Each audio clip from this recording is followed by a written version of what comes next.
హర హర మహాదేవ్. మీరు చూస్తున్నది కాశీలోని దుర్గామాత మందిరం.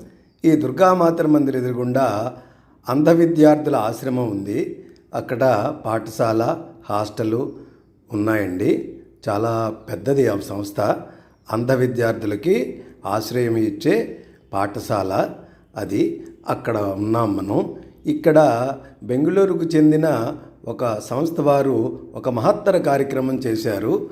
అది చూపిస్తాను చూడండి. బెంగళూరుకు చెందిన ఒక ఫౌండేషన్ సంస్థ మాట. హరిహర మహాదేవ ఫౌండేషన్. శ్రీ హరిహర మహాదేవ ఫౌండేషన్ బెంగళూరు వారు ఈ అంధ విద్యార్థుల ఆశ్రమంలో ఒక మహత్తర కార్యక్రమం చేపట్టారు. అది మీకు చూపిస్తాను చూడండి. ఇక్కడ అంధ విద్యార్థులకు, తర్వాత వేద విద్యార్థులకు, తర్వాత ముముక్షువులకి అందరికీ కూడా వస్త్రదానం చేశారు, అన్నదానం చేశారు, తర్వాత ఏమో దక్షిణ కూడా ఇచ్చారు. ఈ మహత్తర కార్యక్రమం చూద్దాం రండి.